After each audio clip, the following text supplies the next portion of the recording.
Hello friends, तो आज की इस वीडियो में हम पढ़ने वाले हैं क्लास 7th के चैप्टर्स एनसीईआरटी का साइंस का चैप्टर 8। इसमें हम पढ़ेंगे पवन और तूफान और चक्रवात के बारे में हम पढ़ने वाले हैं। चलिए वीडियो को स्टार्ट करते हैं। देखिए, यहाँ पे कुछ पवन और चक्रवात जो आए थे, जो तूफान और चक्रवात आते हैं उनके बारे में दिया गया है। क्या क्या आया था, जैसे 18 अक्टूबर 1999 को चक्रवात उड़ीसा के तट पर आया था और जिसका वेग कितना था, 200 किलोमीटर पर आवर इसकी रफ्तार से पवन चल रही थी। उसके बाद और भी लिखा है कि जैसे 29 अक्टूबर 2000 उसी वर्ष जो है 29 अक्टूबर को 260 किलोमीटर पर आवर के पवन वेग से पुनः एक अन्य चक्रवात उड़ीसा में आया था। ठीक है। तो जब चक्रवात वगैरह आते हैं इस तरीके से आप देख सकते हो, सेटेलाइट से ली गई तस्वीर है ये। यहाँ पे इस तरीके से चक्रवात बनते हैं और इससे जो है काफ़ी जन और धन धान की हानि होती है। ठीक है। यहाँ पे इम्पॉर्टेंट पॉइंट ये है कि गतिशील वायु को ही क्या कहते हैं, हम पवन कहते हैं। जो गतिशील वायु होती है उसको हम क्या कहते हैं, पवन कहते हैं। और वायु क्या करती है, दाब डालती है। वायु क्या करती है, दाब डालती है। ठीक है। वायु क्या करती है, दाब डालती है। ठीक है। अब देखिए, जैसे यहाँ पे है गर्म जल से भरा डिब्बा है, मान लो एक। ठीक है। ये एक क्या है, जैसे कि टिन का डिब्बा है, इसमें हमने क्या किया, पानी भर के इसको गर्म किया। उसके बाद गर्म करने के बाद इसमें ठंडा पानी हम डालते हैं। गर्म जल से भरा डिब्बा जिसे ठंडा किया जा रहा है, जब हम ठंडा करते हैं ना तो ये पिचक जाता है। ऐसा क्यों होता है? ऐसा इसलिए होता है, देखिए यहाँ पे मैं आपको बताता हूँ। देखो, वायु दाब डालती है, इस दाब के कारण ही पवन द्वारा वृक्षों की पत्तियां, बैनर और झंडे हिलते रहते हैं, लहराते हैं। ठीक है। वायु दाब डालती है, इंपॉर्टेंट पॉइंट है, ध्यान दीजिएगा। कि डिब्बा तथा बोतल विरूपित क्यों हो जाता है? जब हम गर्म पानी से भरा एक डिब्बा है, उसको बंद है और उस पर ठंडा जल डालते हैं तो वो विरूपित क्यों हो जाता है, यानी डिफॉर्म क्यों हो जाता है? क्योंकि डिब्बे पर पानी डाला जाता है तो डिब्बे के अंदर की कुछ भाप जल में संग्रहित हो जाती है। यानी कि जो भाप होती है वो ज़्यादा सन गिरती है और वो जल बन जाती है, जल में संघनित हो जाती है, जिससे वो भीतर की वायु की मात्रा कम हो जाती है। परिणाम स्वरूप डिब्बे के भीतर वायु दाब डिब्बे के बाहर की वायु दाब से कम हो जाता है। दाब के इस अंतर के कारण डिब्बा पिचक जाता है। होता क्या है, जैसे इसको जब हम गर्म करते हैं ना तो अ, जो भाप होती है वो पूरा फैली रहती है और जब इसमें ठंडा पानी हम डालते हैं, मतलब पानी डालते हैं, तो क्या होता है, पानी जो है वाष्प जो है संघनित होकर जल बन जाती है, जल कम स्थान घेरती है, इसलिए वायु कम होता है अंदर, तो वायु दाब भी कम हो जाता है और बाहर का वायु दाब ज़्यादा होता है, इसलिए ये पिचक जाता है। ठीक है। पवन का वेग बढ़ने पर वायु दाब घट जाता है। देखिए, जहाँ पे भी पवन का वेग ज़्यादा रहेगा वहाँ पे वायु दाब क्या रहेगा, घट जाएगा। ठीक है। इसके कुछ एग्जाम्पल्स दिए हैं, वो आइए देख लेते हैं। जैसे यहाँ पे, जैसे ये है, अब देखो, बोतल में फूंक मारना। बोतल में फूंक मार करके हम एक कागज को अंदर नहीं ले जा सकते, क्योंकि वहां पे क्या होता है, जब वायु ज्यादा होती है तो वायु दाब कम हो जाता है। एक एग्जांपल यहाँ पर ये भी है। जैसे ये दो गुब्बारे हैं, इनको फुलाया गया और कुछ दूरी पे इसको लटका दिया गया, इनके बीच में गैप है। तो अगर बीच में ये हवा मारेंगे ना इस तरीके से, ठीक है, अगर यहाँ पे हम एयर का फ्लो करते हैं तो फिर क्या होता है ना, प्रेशर जो होता है वो कम हो जाता है, ये एक दूसरे के पास आ जाते हैं, ये दोनों एक दूसरे के गुब्बारे पास आ जाते हैं। ठीक। यहाँ पे ये देखिए, देखिए, पवन का वेग बढ़ने पर वायु दाब कम हो जाता है, ये चीज़ आप याद रख लीजिए। अगर वेग ज़्यादा होगा हवा का, ठीक है, तो वहाँ पे वायु दाब क्या हो जाएगा, कम हो जाएगा। ठीक है। जब हम बोतल के मुख जब देखो, जब हम बोतल के मुख पर फूंक मारते हैं, ये एक्सपेरिमेंट ये वाला है, ये वाला ऊपर वाला, ये वाला एक्सपेरिमेंट है। देखो इसमें क्या बताया गया है, इसमें लिखा है कि जब हम बोतल के मुख पर फूंक मारते हैं तो मुख के पास की वायु का वेग अपेक्षाकृत अधिक हो जाता है, इससे वहाँ वायु दाब घट जाता है। बोतल के भीतर वायुदाब उसके मुख के निकट के वायुदाब से अधिक हो जाता है। यही कारण है कि बोतल के भीतर वायु गेंद को बाहर की ओर धकेल देती है। उसके बाद देखिएगा, जब आप गुब्बारों के बीच फूंक मारते हैं, दूसरा वाला एक्सपेरिमेंट जो था, तो वे एक दूसरे की ओर आने का प्रयास करते हैं। ऐसा कैसे हो सकता है? यह तब ही संभव होता है जब गुब्बारों के बीच स्थान की वायु का दाब किसी तरह से कम हो जाए, तब गुब्बारे एक दूसरे की ओर का दाब उन्हीं एक दूसरे की ओर धकेलता है। तो ये गुब्बारे वाला एक्सपेरिमेंट है। यहाँ पे ये इसके बीच में आप फूंक मारोगे यहाँ से, तो क्या होगा, ये दोनों गुब्बारे एक दूसरे की ओर सट जाएंगे। ऐसा क्यों होता है? क्योंकि जब यहाँ पे वायु का वेग ज़्यादा हुआ तो दाब कम हो जाता है, बाहर का दाब ज़्यादा रहता है, इधर से दाब ज़्यादा रहता है, इधर कम रहता है, तो ये दूसरे सट जाते हैं। ठीक है, ये एक्सपेरिमेंट यहाँ पे बताया गया है। चलो। पवन का वेग बढ़ने से वायु दाब वास्तव में कम हो जाता है, इसको नोट कर लीजिएगा, इंपॉर्टेंट पॉइंट है। ठीक है। अगर मान लो कि यहाँ पे मैं आपको दिखाता हूँ, कोशिश करता हूँ दिखाने का, ठीक है। जैसे यहाँ पे मान लो एक भवन है, ठीक है, एक झोपड़ी है, इस तरीके से झोपड़ी बनी हुई है, ठीक है, ये झोपड़ी है। इसके ऊपर मान लो खूब तेजी से वायु चल रही है, तो क्या होगा, वायुदाब कम होगा और अंदर वायु भरी रहती है घर के अंदर, तो ये झोपड़ी क्या होगी, उड़ जाएगी इस तरीके से। तो ये लिखा है, अगर छत कमजोर होगी तो ऊपर उठ जाएगी और पवन उसे अपने साथ उड़ा ले जाएगी। ये ऐसा आपने कभी देखा होगा कि छत, जो कमजोर छत वाले, छप्पर वाले घर होते हैं, वो उनकी छतें उड़ जाती हैं। ऐसा क्यों होता है आंधी तूफान में? क्योंकि ऊपर से बहुत तेजी से हवा चलती रहती है।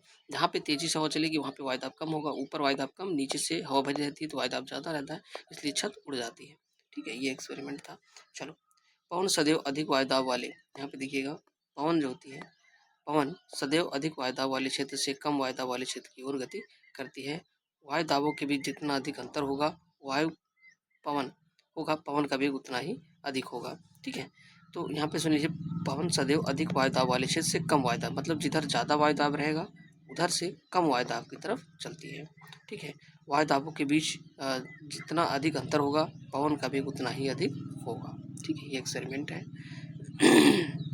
चल आगे चलते हैं। यहाँ पे देखिएगा, कुछ और जो इम्पोर्टेंट पॉइंट है वो मैं आपको बता दे रहा हूँ। जैसे गर्म होने पर जो वायु होती है, गर्म होने पर वायु ऊपर की ओर उठती है। ठीक है, जैसे यहाँ पे एक्सपेरिमेंट दिखाया गया है, देखिए यहाँ पे ये मोमबत्ती जल रही है, यहाँ की वायु गर्म होती है और गर्म होकर ये ऊपर उठती है। ठीक है, जैसे ही मोमबत्ती की लौ से गर्म वायु ऊपर की ओर उठती है, वह थैली को ऊपर ले जाती है। ठीक है, और गर्म वायु ठंडी वायु से हल्की होती है। जो गर्म वायु होती है वो हल्की होती है ठंडी वायु से, इसलिए गर्म वायु ऊपर की तरफ जाती है। ठीक, अब देखिएगा, गर्म किए गए, ठीक है, धुआं, देखो यहाँ पे एक एक्सपेरिमेंट है, मतलब एक चीज़ बताई गई, धुआं ऊपर क्यों उठता है? क्योंकि धुआं क्या होता है, गर्म होता है, इसलिए हल्की होती है, इसलिए ऊपर उठ जाती है। गर्म किए जाने पर वायु का प्रसार होता है, वह अधिक स्थान घेरती है। जब कोई दी गई वस्तु पहले से अधिक स्थान घेरती है तो वह हल्की प्रतीत होती है, इसलिए गर्म वायु ठंडी वायु की अपेक्षा हल्की होती है। जो गर्म वायु होती है वो क्या होती है, ठंडी वायु की अपेक्षा हल्की होती है, इसलिए गर्म वायु ऊपर उठती है। इसका कारण है धुआं ऊपर उठता है। धुआं क्योंकि गर्म होता है, ठीक है, और वो क्या होता है, हल्की हो जाती है, इसलिए ऊपर उठ जाती है। ठीक है। प्रकृति में अनेक ऐसी स्थितियां होती हैं जहां किसी स्थान या क्षेत्र से वायु गर्म होने के कारण ऊपर उठती है। ऐसी स्थिति में उस स्थान का वायुदाब कम हो जाता है, फलस्वरूप उस स्थान के आसपास के क्षेत्र से ठंडी वायु प्रवाहित होकर उस स्थान को घेर लेती है। ठीक है, तो इसके फलस्वरूप क्या होता है, इसके आसपास के क्षेत्र से ठंडी वायु प्रवाहित होकर उस स्थान को घेर लेती हैं। वायु में संवहन धाराएं स्थापित हो जाती है। किस तरीके से होती हैं, जब वायुदाब का अंतर होता है, एक तरफ ज़्यादा वायुदाब, एक तरफ कम वायुदाब, तो फिर क्या होता है, ज़्यादा वायुदाब से कम वायुदाब की तरफ धाराएं चलती हैं, जिन्हें संबंध धाराएं कहते हैं। ठीक है, पवन धाराएं पृथ्वी के असमान रूप से गर्म होने के कारण उत्पन्न होती हैं। जो पवन धाराएं उत्पन्न होती हैं उनका कारण क्या है, पृथ्वी असमान रूप से गर्म होती है। ठीक है, यहाँ पे हम कुछ स्थितियों का विवरण प्रस्तुत करेंगे। देखिए, जिनके कारण पृथ्वी के वायुमंडल में पवन की धाराएं उत्पन्न होती हैं, क्या होती हैं, किस कारण उत्पन्न होती है, इसको देखते हैं। भूमध्य रेखी और ध्रुवीय क्षेत्रों का असमान रूप से गर्म होना। देखिए, ये हमारी पृथ्वी है, ठीक है, और यहाँ पे बीच में ये भूमध्य रेखा है। ठीक, ये बीच में क्या है, भूमध्य रेखा है। अब देखिए, भूमध्य रेखा के आसपास के क्षेत्रों को सूर्य की अधिकतम ऊष्मा मिलती है, इसको हमने जियोग्राफी में पढ़ा है। इससे इन क्षेत्रों में पृथ्वी की सतह के निकट की वायु गर्म हो जाती है और गर्म वायु ऊपर उठती है। मैंने बताया था, जब वायु यहाँ पे भूमध्य रेखा के आसपास का जो क्षेत्र है, यहाँ पे वायु गर्म होता है और गर्म होकर के वायु क्या करती है, ऊपर उठती है। जब वायु ऊपर उठती है और ठंडी वायु भूमध्य रेखा के दोनों ओर स्थित 0 से 30 डिग्री अक्षांश की पट्टी के क्षेत्रों से भूमध्य रेखा की ओर बहती है। इसको ध्यान रखिएगा। ठीक है, इसको ध्यान रखिए, इंपॉर्टेंट पॉइंट नोट कर लेना। देखो, ये भूमध्य रेखा है, जब यहाँ से टेम्परेचर ज़्यादा होता है तो यहाँ की वायु ऊपर उठ जाती है। चूँकि जब वायु ऊपर उठ जाती है तो वायुदाब यहाँ पे नीचे कम हो जाता है। जब कम हो जाता है तो ये आपका ये 0 डिग्री है, 0 से 30 ये, और 0 से 30 ये दक्षिण में। इन दोनों तरफ से जो हवाएं हैं भूमध्य रेखा की तरफ, देखिए चलती हुई आपको दिख रही हैं कि भूमध्य रेखा की तरफ हवाएं चलती हैं इस तरीके से। ठीक है, ये इस प्रकार उत्पन्न पवन धाराएं उत्तर और दक्षिण से भूमध्य रेखा की ओर बहती हैं। ठीक है, ध्रुवों पर वायु पृथ्वी के लगभग 60 डिग्री अक्षांश तक के क्षेत्र को वायु से अधिक ठंडी होती है। कह रहा है कि ध्रुवों पर वायु पृथ्वी के लगभग 60 डिग्री अक्षांश तक के क्षेत्रों की वायु से अधिक ठंडी होती है। इन क्षेत्रों में गर्म वायु ऊपर उठती है, जिसका स्थान लेने के लिए ध्रुवों से ठंडी वायु उस ओर प्रभावित होने लगती है। इस प्रकार वायु का प्रवाह ध्रुवों से अपेक्षाकृत अधिक गर्म क्षेत्रों की ओर होता है।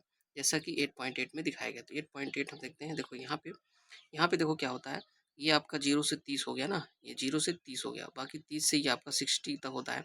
तो यहाँ पे क्या होता है, अपेक्षाकृत क्या होता है, तापमान चूँकि ध्रुवों पर क्या होता है, बर्फ जमी रहती है, यहाँ ठंडा तापमान रहता है, यहाँ पे तो तापमान गर्म रहता है। तो जब तापमान गर्म होगा तो वायु गर्म होगी, तो वायु ऊपर उठती है, जब वायु ऊपर उठती है तो नीचे खाली होता है, जैसे ही नीचे खाली होता है तो ध्रुवों से वायु इधर आने लगती है, इस तरीके से, ठीक है।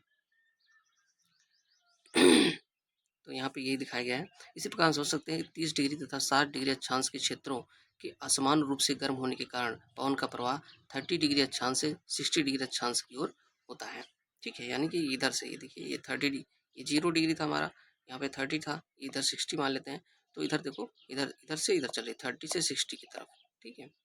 देखो, पवन के प्रवाह की दिशा उत्तर दक्षिण में, उत्तर दक्षिण दिशा में, उत्तर से दक्षिण की ओर, ठीक है, और तथा दक्षिण से उत्तर की ओर होती है। यहाँ पे ध्यान से इसको समझना है कि पवन के प्रवाह की दिशा उत्तर दक्षिण दिशा में, उत्तर दक्षिण दिशा में, उत्तर से दक्षिण की ओर, ठीक है, उत्तर से दक्षिण की ओर अथवा दक्षिण से उत्तर की ओर होती हैं। दिशा में परिवर्तन पृथ्वी के घूर्णन के कारण होता है। तो आप यहाँ पे देखेंगे कि जो धाराओं की दिशा देखिए, कुछ में तो इस तरीके से बह रही हैं, कुछ में इस तरीके से बह रही हैं, इस तरीके से। इसका कारण क्या होता है? इसका कारण यही कि पृथ्वी का जो घूर्णन होता है अपने अक्ष पर, उसके कारण ऐसा होता है। थल और जल का असमान रूप से गर्म होना, थल और जल का असमान रूप से गर्म होना, ये मैंने आपको जो प्रीवियस चैप्टर हम लोगों ने पढ़ा था उसमें मैंने बताया था थल समीर और समुद्र समीर के बारे में। तो वही है थल और जल के बारे में। देखो, ग्रीष्म काल में थली क्षेत्र अधिक तेजी से गर्म होते हैं और अधिकांश समय थल का ताप समुद्री जल की अपेक्षा अधिक रहता है। थल के ऊपर की वायु गर्म होकर ऊपर उड़ जाती है, जिससे पवन समुद्र से थल की ओर बहती है, मानसूनी पवन होती है। देखो, जब समुद्र से थल की ओर बहती है तो उसको समुद्री समीर भी कहते हैं, समुद्र समीर भी कहते हैं। देखिए, मानसून शब्द की उत्पत्ति अरबी भाषा के शब्द मौसम से हुई है, जिसका अर्थ है ऋतु। चलिए, यहाँ पे आप देख सकते हैं किस तरीके से पवन धाराएं उत्पन्न होती हैं। थल विशेष रूप से राजस्थान के मरुस्थलों के आसपास तापन में ग्रीष्म काल में दक्षिण पश्चिमी दिशा में मानसून निर्मित होता है। ये मानसून पवन अपने अपने साथ हिंद महासागर से काफ़ी जलवाष्प लेकर के आती है, ठीक है। तो ये मैप दिखाया गया है यहाँ पे। शीतकाल, सर्दियों में पवन के प्रवाह की दिशा विपरीत हो जाती है, अर्थात थल से समुद्र की ओर बहती है। तो शीतकाल में क्या होता है, सर्दियों के समय में क्या होता है, पवन के प्रवाह की दिशा जो होती है विपरीत हो जाती है, यानी कि क्या, थल से समुद्र की ओर बहता है, ठीक है। समुद्रों से आने वाली पवन अपने साथ जलवाष्प लाती है, जिससे वर्षा होती है। समुद्रों से आने वाली पवन अपने साथ जलवाष्प लाती है, जिससे वर्षा होती है। यह प्रक्रम क्या कहलाता है? जल चक्र कहलाता है। यह प्रक्रम क्या कहलाता है? जल चक्र कहलाता है, ठीक है। चलो आगे चलते हैं। गर्म मानसून हवाएं अपने साथ जलवाष्प लाती हैं, जिससे वर्षा होती है। जो गर्म मानसून हवाएं होती हैं वो अपने साथ क्या लाती हैं? जलवाष्प लाती हैं, जिससे वर्षा होती है, ठीक है। बादल वर्षा लाते हैं, जिससे आनंद का अनुभव कराते हैं। हमारे देश में किसान अपनी फसल के लिए प्रमुख रूप से वर्षा पर निर्भर रहते हैं। बादलों और वर्षा संबंधित अनेक लोकगीत प्रचलित हैं, ठीक है। चलो आगे चलते हैं। यहाँ पे वर्षा सदैव सुखदायी नहीं होती, अनेक समस्याओं का कारण भी होती है। अब देखिए आगे, यहाँ पे कुछ प्राकृतिक घटनाएं ऐसी इस परिस्थितियों को जन्म देती हैं जिनसे कभी कभी आपदाएं होती रहती हैं। ये सब तो जनरल पॉइंट है। उसके बाद देखिए, तड़ित, झंझा और चक्रवात का अध्ययन क्या करेंगे। देखिए, तड़ित, झंझा और चक्रवात क्या होता है। देखिए, तड़ित झंझा भारत जैसे गर्म आर्द्र उष्णकटिबंधीय क्षेत्रों में अक्सर विकसित होते रहते हैं। क्यों होते हैं, इसका कारण भी देखते हैं। ताप में वृद्धि होने के कारण कारण ऊपर की ओर उठती हुई पवन प्रबल हो जाती है। पवन वायु में पहले से विद्यमान जल बूंदों को अपने साथ ऊपर की ओर ले जाती है, जहां ताप कम होने के कारण वे जम जाते हैं, पुनः नीचे की ओर गिरने लगते हैं। गिरती हुई जल की बूंदें तीव्र वेग से ऊपर उठती हुई वायु की परस्पर क्रिया से बिजली कौंधती है, जिससे ध्वनि उत्पन्न होती है। इस घटना को तड़ित झंझावात कहते हैं। इसको क्या कहते हैं? तड़ित झंझावात कहते हैं। झंझा के साथ तड़ित भी गिरते हैं। तो यहाँ पे इसका कहने का मतलब ये है कि जब टेम्परेचर ज़्यादा होता है, एक मिनट में आपको बता देता हूँ। जब टेम्परेचर ज़्यादा होता है तो वायु ऊपर उठती है। जब वायु ऊपर जाती है ना, तो अपने साथ जल की बूंदें भी लेके जाती है, जो कि जब ऊपर पहुँचते हैं तो यहाँ पे टेम्परेचर कम होता है, तो ये संघनित हो जाते हैं और फिर वर्षा के रूप में नीचे गिरने लगती हैं। तो जब वर्षा के रूप में नीचे गिरती हैं और नीचे से वायु जाती रहती है, तो आपस में जो इनका घर्षण होता है, जो क्रियाएं होती हैं, उसकी वजह से जो है तड़ित बनते हैं। थंडर स्टॉर्म, जो आपने बिजली चमकते हुए देखा हुआ, तो वो बनते हैं, ठीक है। ये इसमें यहाँ पे बताया गया है। तड़ित झंझा से झंझा कैसे चक्रवात बन जाता है। तो देखिए, जल को द्रव से वाष्प अवस्था में परिवर्तित करने के लिए ऊष्मा की आवश्यकता होती है। क्या वाष्प में द्रव क्या वाष्प के द्रव में संग्रहित होने पर ऊष्मा वापस मिल जाती है? तो देखिए यहाँ पे बादल बनने से पहले जल वायुमंडल से ऊष्मा लेकर वाष्प में परिवर्तित होता है। बादल बनने से पहले जल जल वायुमंडल से ऊष्मा लेकर वाष्प में परिवर्तित होता है। जब जल वाष्प वर्षा की बूंद के रूप में पुनः द्रव में परिवर्तित होता है तो ऊष्मा वायुमंडल में निर्मुक्त हो जाती है।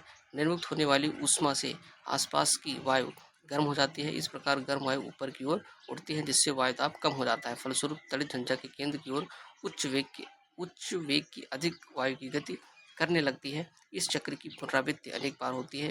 इस परिघटना को यहाँ पे देखते हैं नीचे, ये देखिए ये है आपका चक्रवात। ठीक है, चक्रवात का निर्माण किस प्रकार से होता है? देखो यहाँ पे पवन ये गर्म होकर के ऊपर उठ रही है। ठीक है, तो देखिएगा यहाँ पे जिसके चारों ओर उच्च वेग की वायु की अनेक परतें कुंडलित के रूप में घूमती रहती हैं। मौसम की इस स्थिति को हम चक्रवात कहते हैं। वायु वेग और वायु दिशा चक्रवात के तापमान और आर्द्रता में वृद्धि करने के कुछ कारक हैं। तो वायु वेग और वायु की दिशा चक्रवात के तापमान और आर्द्रता में वृद्धि करने के मतलब कि चक्रवात जो होता है उसका साइक्लोन जो होता है उसका फैक्टर क्या होते हैं? वायु वेग और वायु की दिशा चक्रवात के तापमान और आर्द्रता में वृद्धि करने के लिए जिम्मेदार होती है। देखो, किसी चक्रवात का केंद्र एक शांत क्षेत्र होता है। जो चक्रवात होता है ना, किसी चक्रवात का जो केंद्र होता है एक शांत क्षेत्र होता है। तो यहाँ पे आप देखोगे चक्रवात का जो केंद्र है ये, ठीक है, ये जो सेंटर होता है, ठीक है, ये नेत्र जो होता है ये शांत क्षेत्र होता है। इसे झंझा का नेत्र कहते हैं। ये है आपका, ठीक है, नेत्र यहाँ पे दिखाई दे, एक मिनट में दिखाता हूँ आपको, ये है, ठीक है, नेत्र। इसे झंझा का नेत्र कहते हैं। कोई विशाल चक्रवात वायुमंडल में वायु की तेजी से घूर्णन करता हुआ पिंड होता है जो पृथ्वी तल से 10 से 15 किलोमीटर की ऊंचाई पर स्थित होता है।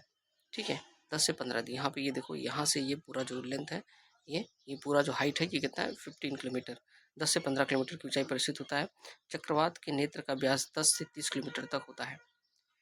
तो जो ये आप देख रहे हो ना, ये नेत्र जो है इसका इसका जो व्यास होता है, डायमीटर होता है, वो 10 से 30 किलोमीटर तक होता है। बादलों से मुक्त क्षेत्र होता है। इसे पवन का वेग न्यून होता है। इसमें पवन का वेग क्या होता है? न्यून होता है। यहाँ पे पवन का वेग क्या होता है? न्यून होता है। इस शांत और स्पष्ट नेत्र के इर्द गिर्द लगभग 150 किलोमीटर माप का बादल का क्षेत्र होता है। ठीक है, 150 किलोमीटर माप का क्या होता है? बादल का क्षेत्र होता है।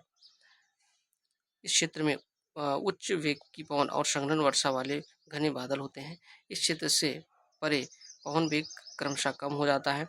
चक्रवातों की उत्पत्ति का प्रक्रम अत्यधिक जटिल होता है। तो इस तरीके से देखिए ये जो चक्रवात आया था उड़ीसा में, इस तरीके से किस तरीके से ये चक्रवात इस तरीके से बनता है और ये इसका बीच में क्या है? नेत्र है। ठीक है, आइए आगे चलते हैं। चक्रवातों द्वारा होने वाला विनाश। देखो, चक्रवात जो होते हैं ना बहुत विनाशकारी होते हैं और इनकी जो जल की धाराएं होती है, जब या तो समुद्र जल जो होता है 3 से 12 मीटर की ऊंचाई तक उठ जाता है। ठीक है, इसके परिणामस्वरूप समुद्र का पानी कम ऊंचाई पर स्थित तटीय क्षेत्रों में से प्रवेश कर जाता है जिससे जीवन और संपत्ति की बहुत ही हानि होती है। अब देखिए यहाँ पे चक्रवात को विश्व के विभिन्न भागों में भिन्न भिन्न नाम से जाना जाता है। अमेरिकी महाद्वीप में इसे हरिकेन या फिलीपींस तथा जापान में इसे टाइफून कहा जाता है। तो इसको नोट कर लीजिएगा कि अमेरिकी महाद्वीप में जो चक्रवात होते हैं उनको हरिकेन कहते हैं और फिलीपींस और जापान में जो होते हैं उन्हें टाइफून कहते हैं। इस तरीके से देखते हैं टॉर्नेडो का व्यास 1 मीटर जितना कम और 1 किलोमीटर था, इससे अधिक भी हो सकता है। टॉर्नाडो भी इस तरीके से आता है, पवन वेग की तरीके खूब तेजी से। ठीक है, टॉर्नाडो की जो आकृति होती है कीप जैसी होती है। ठीक है, इसके आधार के आसपास की धूल, पत्थर, कंकड़, कचरे, अन्य छोटी बड़ी वस्तुओं को अपने अंदर खींच लेती है, फिर उन्हें अपने शीर्ष के निकट बाहर की ओर ढकेल फेंक देती है। टॉर्नेडो की घातक प्रहार से जीवित रह गए कुछ व्यक्तियों द्वारा किए गए विवरण जानकारी आप डिस्कवरी चैनल पर देख सकते हैं। इसमें ये बताया गया है। तो टॉर्नेडो भी क्या होता है? एक चक्रवात की तरीके विनाशकारी घटनाएं होती हैं। ठीक है, अब देखिए यहाँ पे चक्रवात अपने साथ अति उच्च वेग की पवन लाते हैं जो घरों, दूरभाष, अन्य संचार प्रणालियों, वृक्षों आदि को क्षति पहुंचा सकती है जिससे जीवन संपत्ति की अत्यधिक हानि होती है। टॉर्नेडो, हमारे देश में टॉर्नेडो अधिक नहीं आते हैं। टॉर्नेडो गहरे रंग का कीप कार बादल होता है, इसको याद रखना। ये देखिए यहाँ पे टॉर्नेडो के तरीके है। ठीक है, इनकी कीप जैसी संरचना आकाश से पृथ्वी तल की ओर आती हुई प्रतीत होती है। अधिकांश टोर्नेडो कमजोर निर्बल होते हैं परंतु कोई विनाशकारी टोर्नेडो लगभग 300 किलोमीटर पर आवर के वेग से गति कर सकता है। टोर्नेडो चक्रवात के भीतर भी बन सकते हैं। भारत की संपूर्ण तट रेखा विशेष रूप से पूर्वी तट चक्रवात के लिए संवेदनशील होते हैं। ठीक है, तो यहाँ पे इंपॉर्टेंट है कि जो भारत का पूर्वी तट होता है उस पर चक्रवातों के लिए संवेदनशील होता है, जबकि पश्चिमी तट चक्रवात की प्रबलता और प्रवृत्ति दोनों के संदर्भों में अपेक्षाकृत कम संवेदनशील है। तो पूर्वी तट पर ज़्यादा चक्रवात आने की संभावना रहती है। पवन वेग को मापने के लिए देखिए यहाँ पे वायुमापी बनाया गया है, ठीक है, किस तरह की पवन यहाँ पे चल रही है। प्रभावी सुरक्षा उपाय क्या होते हैं? चक्रवात के पूर्वानुमान और चेतावनी की सूचना जो है वो मिलने पर आप उसको सुरक्षित हो जाएं, बस यही वहाँ पे इंपॉर्टेंट था। और चक्रवात सतर्कता और चक्रवात सूचना जारी कर दी जाती है। चक्रवात चेतावनी भी कम से कम 24 घंटे पहले जारी कर दी जाती है। मतलब यहाँ पे सुरक्षा के बारे में बताया गया और खास इंपॉर्टेंट यहाँ पे नहीं है। जो इंपॉर्टेंट है वो मैं आपको बताता हूँ। देखो इस चित्र में आपको जिसके कारण बादल का निर्माण और वर्षा होती है तथा तूफान और चक्रवात बनते हैं। देखो क्या होता है, दो क्षेत्रों के बीच पहले तापांतर होता है, ठीक है, फिर वहाँ से वायु में संवहन धाराएं उत्पन्न होती हैं। जब तापांतर में होता है तो गर्म वायु उठती है, ठंडी वायु वहाँ पे आती है, ठीक है। गर्म वायु ऊपर उठती है जिससे न्यून दाब का क्षेत्र बनता है, ठंडी वायु निम्न दाब के क्षेत्र की ओर प्रवाहित हो जाती है, ठीक है। इसको आप इस तरीके से समझ सकते हो, जैसे यहाँ से वायु ऊपर उठ गई, जब यहाँ से वायु ऊपर उठ गई तो यहाँ का क्षेत्र खाली हुआ, तो क्षेत्र खाली हुआ दूसरी जगह से ठंडी वायु उसको भरने के लिए तेजी से आती है, ठीक है, वायु दाब की ओर प्रवाहित होती है। गर्म वायु ऊपर उठकर ठंडी होती रहती है जिसमें उपस्थित जलवाष्प संघनित होकर बादल बनते हैं, ठीक। इसको आप ऐसे बना लीजिएगा फ्लो चार्ट। बादल में बड़ी जल बूंदें भूमि पर वर्षा, ओले हिमपात के रूप में गिरती हैं। वायुमंडल के ऊंचे स्तरों पर पानी की नीचे गिरती बूंदें और ऊपर उड़ती वायु परस्पर उच्च वेग से गति करती हैं, जिससे तड़ित झंझावात, ठीक है, जो बिजली चमकती है, का निर्माण होता है। मौसम की कुछ परिस्थितियों में झंझावात चक्रवात का रूप धारण कर सकती है, ठीक है। तो ये यहाँ पे इस पॉइंट को बना लीजिएगा, ठीक है। आइए कुछ क्वेश्चन देख लेते हैं। जैसे पवन क्या होती है? गतिशील वायु होती है। जो वायु गति में होती है उसको हम क्या बोलते हैं? पवन। पवन गतिशील वायु होती है, ठीक है। पवन पृथ्वी के डाट डाट तापन के कारण उत्पन्न होती है। ये आप कमेंट करके खा वाले का आंसर बताएंगे। गा है पृथ्वी की सतह के निकट डाट डाट वायु ऊपर उठती है, तो गर्म वायु जो है ऊपर उठती है, जबकि ठंडी वायु नीचे आती है। वायु उच्च दाब के क्षेत्र से निम्न दाब के क्षेत्र की ओर गमन करती है, ये मैंने आपको बता दिया है। तो फ्रेंड्स सारे क्वेश्चन हो गए। तो वीडियो पसंद आए तो लाइक करना, चैनल को सब्सक्राइब करना। Thanks for watching.